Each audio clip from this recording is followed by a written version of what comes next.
on the naughty list. I'm Jason Horton. I'm Rebecca Lieb. And this is Ghost Town.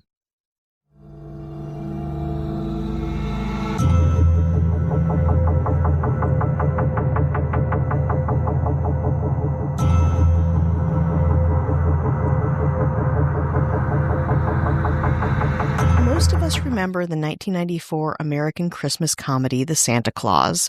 That's C-L-A-U-S-E, not C-L-A-U-S. As being a feel-good holiday classic, there's a bit more to it than meets the eye. I mean, as you can probably guess, the very fact that we're doing an episode on the film likely tipped you off that there's some very adult themes or controversy around the film. We'll discuss it all on this episode of Ghost Town, all about the Santa Claus ban.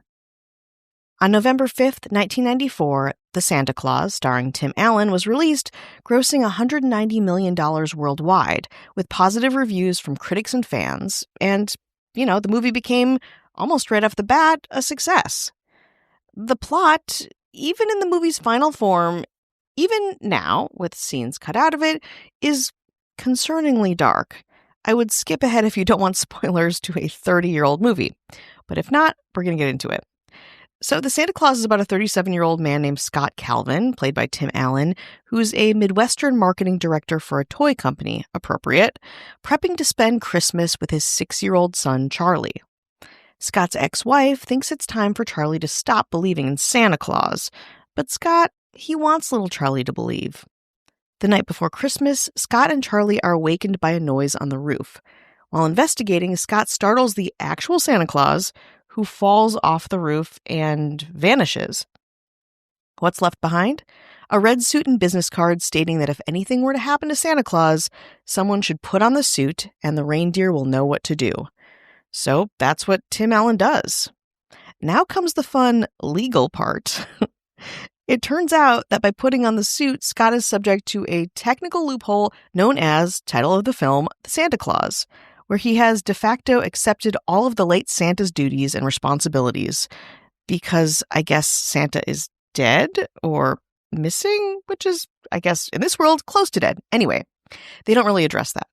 Over the next year, Scott literally becomes Santa, preparing for his new life in the North Pole, where he has to leave his old life and his only child behind. But Charlie comes with him as kind of a stowaway, and his mom thinks that her ex, Scott, has kidnapped her son and calls the police.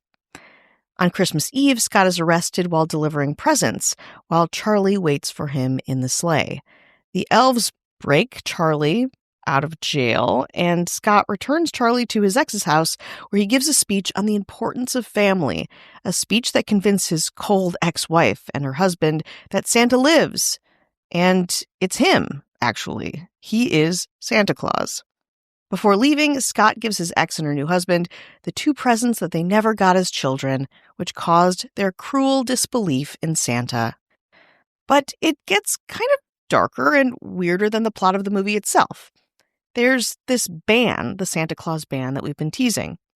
So, this is it. In the original cut of The Santa Claus, Tim Allen, Scott's ex-wife, gives Allen her new husband's mother's phone number in case of an emergency. Allen quips, 1-800-SPANK-ME? I know that number. Now, when people were watching the movie, of course, it just seems like an innocuous joke, a throwaway line. But children took notice. The 7- and 9-year-old grandchildren of Cleveland local Shirley Dirth saw the movie and asked their grandmother if they could call the number. She let them, thinking it probably didn't exist, but it was an active phone sex line. Quote, "Hi, sexy. You've just connected to the hottest phone line in America, brought to you by American Telnet," said a recording of a sultry woman's voice. "Our one-of-a-kind service lets you choose your own phone fantasy." Of course, Dirth was appalled, but she wasn't alone. Many other children called the line, including one boy from Steilacoom, Washington, who racked up a $400 phone bill. At that point, it became a cause for concern, so the film returned to the markets much later with the number, in fact, the whole scene removed, thus ending the exposure of millions of children to the number of an active phone sex line. And one last tidbit before we conclude.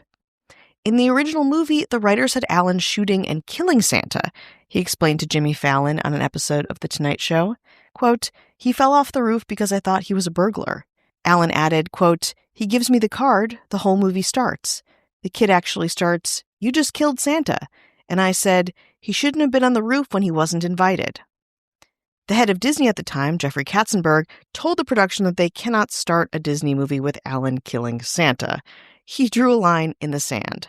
But Alan said, "I'm a comedian. Why not? It's funny," he explained at the time.